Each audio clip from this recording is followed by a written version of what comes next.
Hey, hey, Trevy's painting table fans!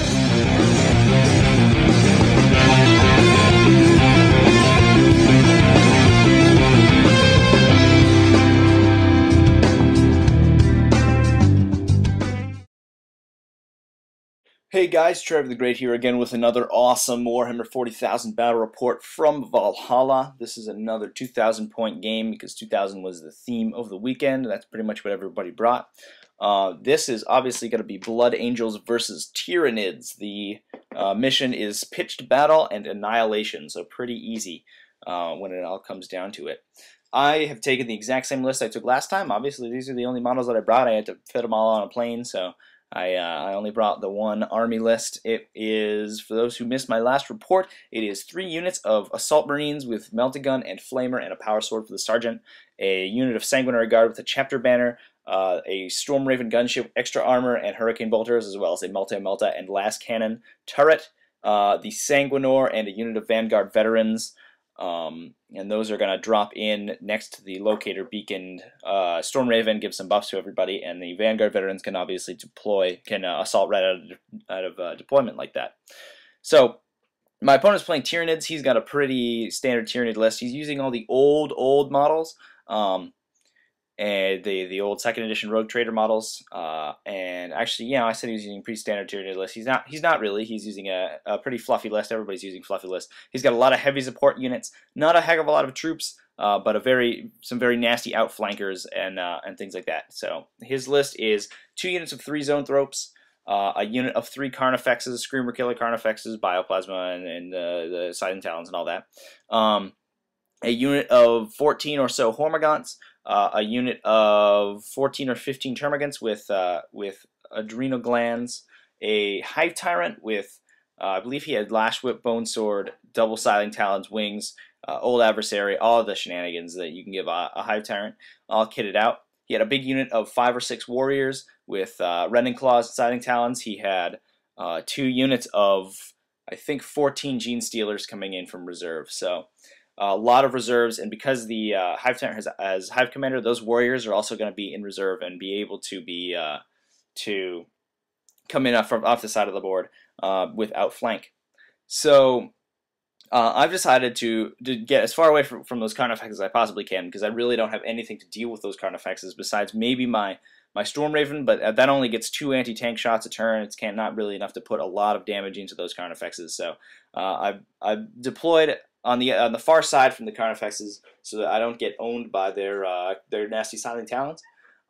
We've decided that the moving in and out of the trenches is like moving through difficult terrain, although inside the trenches and up top of the trenches is open.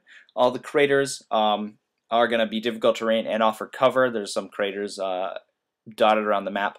And then there's walls and things which are obviously going to offer cover and be difficult terrain for moving through. So obviously this helps my army quite a bit because because I have a lot of jump infantry, which is going to be able to jump over those trenches and get where I really want them to. Although most of the Tyranid army has moved through cover, so it's not really going to hinder them all too much. I've also been really wary of the outflank, and so I've deployed past that road on the left side of the board. The road is, I think, about 14 or 15 inches from the side of the board, so I'm pretty safe from outflankers as long as I deploy there.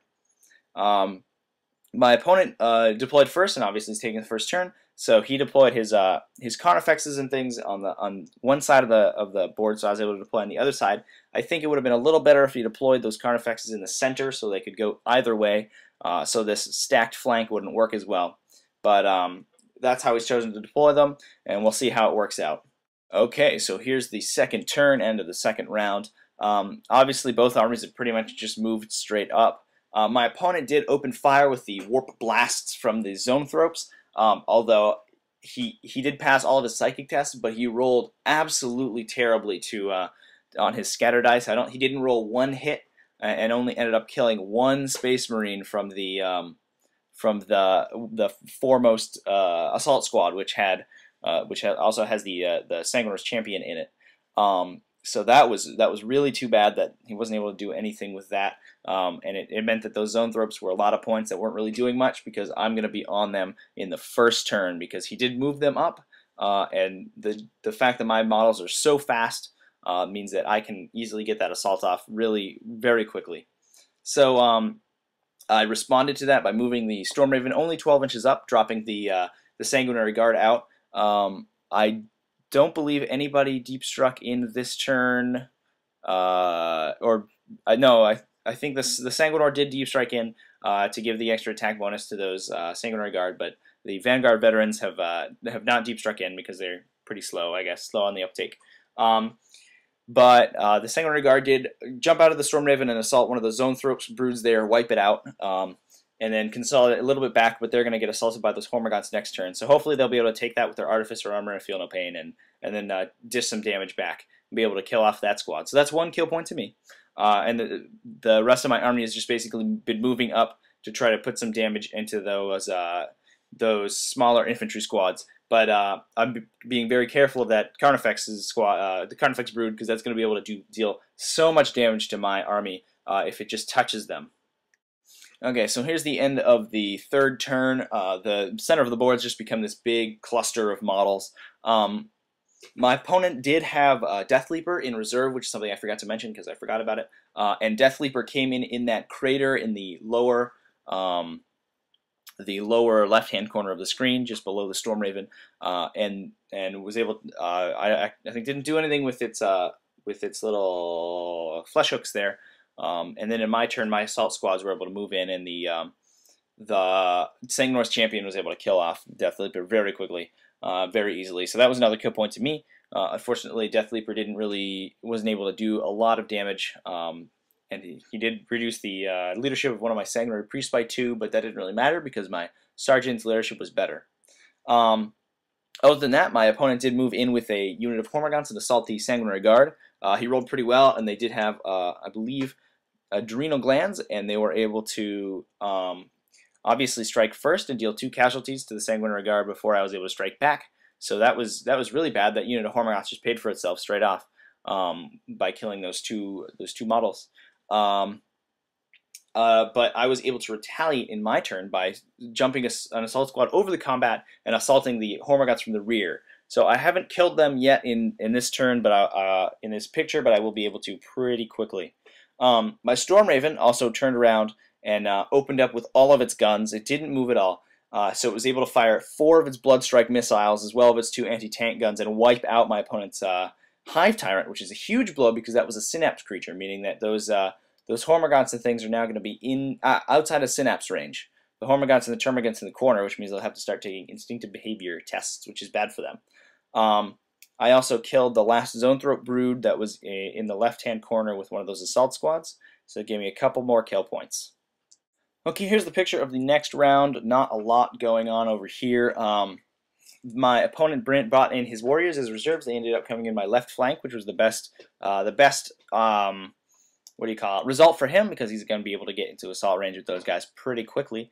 I did end up killing off the Hormagaunts in my turn, and I consolidated towards the Termagants. I figured I could put one of those assault squads into the Termagants and wipe them out pretty quickly to grab another kill point. Now, this was a mistake there that I realized later that I'd made, was because I was sort of discounting the Carnifexes because I figured that they were slow. They're going to be slowed down by the trenches, but what I forgot is that because they're monstrous creatures, they've moved through cover, and so I had inadvertently put my assault squad in assault range of those Carnifexes that were in the trench there, and that would allow him to easily take out that unit and grab another kill point for himself.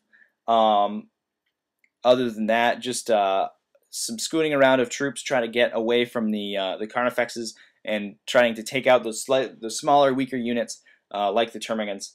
And yeah, that's what's going on. So I obviously I'll have to deal with those warriors as well to try to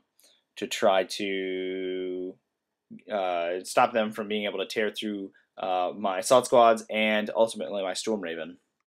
So I think the last photo might have been a little early on in my turn. I had moved all my models because I just realized this photo is radically different from the last one. So this is the end of the next round. What's happened is that I've redeployed most of my forces with that very fast assault move and moved over to attack the warriors. I did get my Vanguard veterans in. They deep struck behind the warriors. The Storm Raven was pretty much out of a position, a useful position for them, so they weren't able to use the locator beacon. But they deep struck behind the warriors and didn't scatter very far. I think they only scattered 2 inches or so, which is very good. And then I had an assault squad with the Chapters Champion as well as the Sanguinor. The Sanguinary Priest moved up, but they shot themselves out of assault range, which is unfortunate. But I didn't really need them because the rest of my squads were able to easily take out those warriors. In my opponent's turn, he did assault my assault squad with the Carnifexes. I was able to do 1 wound, but he was able to pretty handily wipe out the whole squad. So that was a kill point to him, which is fair because I totally put them out of position and didn't really realize the threat that the Carnifexes posed. My opponent also did get in 2 Gene Stealer broods from the side. They were able to move up and threaten my troops, and did end up attacking an assault squad and wiping it out. So in response, I moved the Storm Raven up and deployed the Dreadnought out of the Storm Raven to be able to at least hold up that squad for long enough for my other squads to go around and mop up his other units and hopefully weaken those Gene Stealers with shooting, because I really cannot engage them with the rest of my units. So I've created this big roadblock in the center there for those Gene Stealers, and I'll now be able to move around the map pretty freely to try to engage other targets. Okay, I think this is I did skip a turn here by accident with my photos, but this is going to be the last photo of the game. In the last turn, my opponent ended up destroying the Dreadnought after a couple rounds of combat. He just did enough hits with Rending Claws to be able to take it out, but it did explode and kill a number of Gene Stealers. And he did assault my Storm Raven to get some extra movement out with his second squad of Gene Stealers, but they weren't able to do any damage just because the Storm Raven moved 12, and just armor 12 was very hard to hit with those strength 4 weapons, even with the rending that they get. So what my opponent ended up doing was moving up his Carnifexes up to where the Sanguinary Guard are standing now, and moved up his Gene Stealers to threaten my assault squads. Now, I figured that I would be able to take out the Gene Stealers if I had made a concerted push and a concerted effort to try to take them out as hard as I could. So I turned around with a Storm Raven and sat up behind one of the Gene Stealer squads and moved everybody into range. And then focused fire onto one of the Gene Stealer squads with the Storm Raven's Hurricane Bolters and the Flamer from one of the assault squads, and I was able to wipe out one squad, which was excellent. The Vanguard veterans then assaulted the second squad, and which had fewer models in it, and they took 2 casualties going in, but they were able to do enough damage with their Furious Charge from the Sanguinary Priest there, and they were able to wipe out that squad as well. So I ended up killing both of the Gene Stealer squads, which was great, but the Carnifexes were in range of me, which was very scary. So what I ended up doing was I figured that in the worst case scenario, I could hold them up with the Sanguinor and at least play for the end of the game, because I was up in kill points at this point. So I charged the Sanguinor in, and I also charged the Sanguinary Guard in, because with a Sanguinary Priest, they do have Furious Charge and Strength 5, so they could do some damage to a Carnifex. So that's what happened. I don't think I killed the Carnifex in the first round of combat. I think I killed one of them straight up and did a bunch of wins to the second one. My opponent made the mistake of putting all his attacks onto the Sanguinor. He would have been able to do a lot of damage to the Sanguinary Guard if he'd attacked them. He probably would have been able to wipe out the squad and get the kill point for those guys. But he did attack the Sanguinor because Sanguinor does have only 3 wounds, but I don't know if my opponent knew that he had Eternal Warrior or not. So he hit him several times, but the Sanguinor was able to pass those 3+ invulnerable saves and only took 1 wound. So in the last round of the game, my guys were able to wipe out that Carnifex, leaving the only squad on the board for my opponent, the Termagant squad that was hiding in the back. Ready. I guess it was going to be a counterattack squad, and was there mainly for objective holding, but we didn't have any objectives in this game, so it really didn't do much. And that was the only squad left in the game. So obviously the game was pretty solidly mine by the end of the game there. Yeah. So obviously there were a couple things that went wrong. The first was the Zone Thropes just totally whiffing in the first turn. They would have been able to do a lot of damage if they'd rolled better, but that's a dice game, so what can you do? So that was really unfortunate and really put my opponent on the back foot there. The other one was Death Leaper. Death Leaper just wasn't able to do enough damage. I think if my opponent had put him out a little farther away, and so I wouldn't have been able to easily just redirect his squad to assault him, that would have been a little bit better move. But he did put him in my deployment zone and put pressure on me, and I was able to kill him very easily. So I hope you all enjoyed this game. Stay tuned for more Valhalla battle reports with awesome painted armies and awesome boards, and yeah, that's what's going on.